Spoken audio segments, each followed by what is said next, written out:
Hey everyone, welcome back to Ryan Milky 14. It's Ryan here, bringing you deep dives into the world of Game of Thrones, House of the Dragon, and all things fantasy.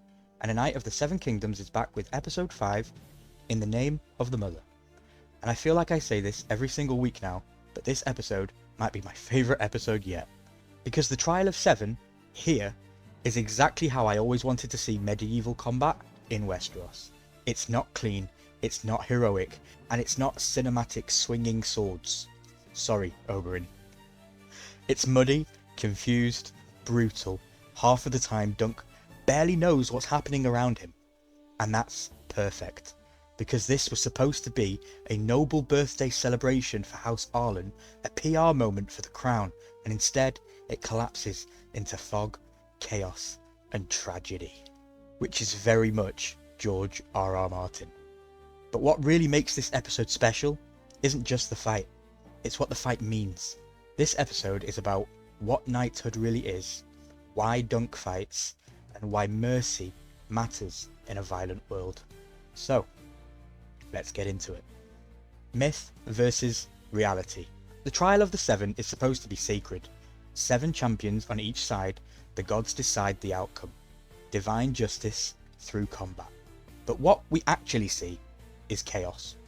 Men slipping in mud, visibility gone in fog, no clean heroics, no glorious choreography. Just exhaustion, grappling, panic, and historically, that's exactly what medieval combat looked like. Fights collapsing into wrestling and stabbing in the dirt. So the show does something brilliant here. It strips away the myth of knightly combat and shows the reality underneath. This isn't a storybook duel, it's survival. Dunk versus Aerion, 2 knights, 2 worlds. What I love most about this fight is how clearly it shows character through combat. Aerion fights like a noble duelist, precise, cruel, lethal intent, willing to stab from behind. He fights to dominate. Dunk fights like a survivor, grappling, endurance, brute force, refusing to stay down. He fights to live. This is class storytelling through combat. Aerion represents the corrupt knightly system. Dunk represents the ideal of knighthood. And the irony is perfect. The prince behaves like a monster, and the commoner behaves like a true knight. The episode title matters a lot here. The mother in the Faith of the Seven represents mercy and compassion, and the word mother echoes throughout this episode. We hear warriors invoking the mother. Dunk's past tied to abandonment, dying men calling for their mothers. And here's the key contrast. Aerion fights to kill, Dunk fights to stop him. Even when Dunk has every right to kill Aerion, legally and morally, he doesn't. He shows mercy, which is extraordinary for someone who grew up with absolutely nothing. Dunk never knew his mother, never had protection, never had mercy. Yet he becomes the embodiment of it. That's the heart of his character. Why Dunk fights? The flashbacks. This episode does something that the original Game of Thrones almost never did. Flashbacks. And they're crucial because they show us the origin of Dunk's values. We see flea-bottom brutality, helpless victims, systemic cruelty, and Sir Arlen choosing kindness. Arlen saves Dunk when he didn't even have to. That moment defines Dunk forever. So when Dunk stands against Aerion, he's not just fighting a prince. He's fighting everything Arlen stood for. Cruelty, entitlement, abuse of power. Dunk fights to defend the weak because someone once defended him. The flashbacks. One of the most important storytelling choices in this episode is the use of flashbacks. Because this is something that the original Game of Thrones almost never did. Characters told us about their past, but here we actually see it. We see Fleabottom through Dunk's eyes. We see hunger, violence, neglect, and the reality of being nobody in Westeros. There are no heroic origins here, no destiny, no prophecy, just survival.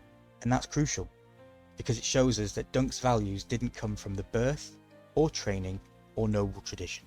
They came from lived experience. Sir Arlen, the moment that made Dunk.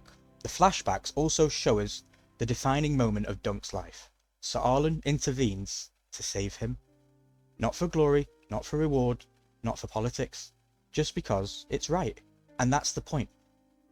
Dunk didn't learn knighthood from ceremonies and titles, he learned it from one act of compassion. So when Dunk stands against Aerion in the present, he's repeating Arlen's choice. A strong man protecting the powerless. That's the legacy that Arlen gave to Dunk. The flea bottom truth. The flashbacks also remind us of something easy to forget in Westeros. Many people are not nobles. Most people are Dunk. They live in poverty, danger, powerlessness. The world of crowns and tournaments sits on top of that suffering. And Dunk carries that world inside of him. So when he fights, he's not just defending himself.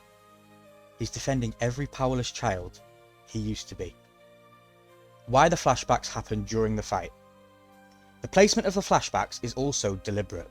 I've seen online a lot of people complaining about how the flashbacks were put in at a stupid point. For me, they were perfect. They interrupt the trial of 7 itself, which means the show is telling us this fight isn't really about Aerion. It's about Dunk's past and identity. Every time Dunk is knocked down, we return to Fleabottom. And when he rises again, he rises as both Dunk the Knight and Dunk the orphan survivor. It's the boy from Fleabottom who wins the trial, not the knight. Knighthood, ideal versus system. Here's a deeper thematic theme of this whole episode. Most knights in Westeros serve. Houses, crowns, glory, politics, even good knights serve power structures. But Dunk is different, because Dunk isn't really part of the system. He's a commoner pretending to be a knight, which means he can embody the ideal of knighthood, not the corrupted reality. Protect the innocent, stand against bullies, do what's right. The fake knight is the truest knight. Baelor's death, tragedy, not glory. Then the episode delivers its cruelest truth. Baelor dies. Not heroically, not meaningfully, not gloriously, just senselessly. And that's pure A Song of Ice and Fire. Great men die because of lesser men's pride. The entire trial never even needed to happen. It was born from Aerion's ego. And Baelor, the best of them, paid the price. That's the tragedy of Westeros. What this episode says about Westeros. By centering the story on Dunk, the series does something new for this universe. We finally see Westeros from the perspective of the small folk, not the rulers. And the message becomes clear. The feudal system isn't noble. Power isn't virtuous. Titles don't equal goodness. True virtue comes from choice. Dunk chooses compassion, courage, protection of others. And that's why he wins. Not because he's stronger, but because he's better. In the Name of the Mother might be the most thematic title episode of the series so far. It shows us what knighthood should be, why Dunk fights, and how mercy survives in a violent world. And honestly, this might be one of my favourite episodes across the entire Thrones universe. I know a lot of people have been saying that. I know IMDb have gave it a 10 out of 10. But I'm telling you now, this was probably the best 30 minutes of television I've ever watched in my entire life. What did you think of the Trial of 7? Did the realism work for you? And was Dunk right to spare Aerion? Drop your thoughts down below. I literally read everything. And before we wrap up, just a quick personal note.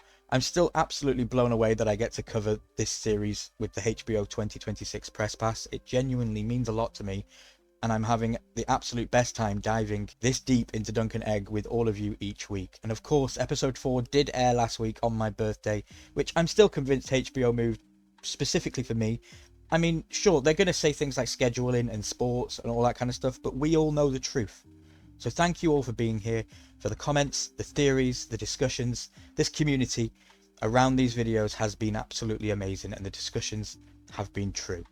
I cannot wait to see where we go in the last episode of Season 1 of The Night of the Seven Kingdoms. Thank you very much for watching. I've been Ryan, and I'll see you in the next one.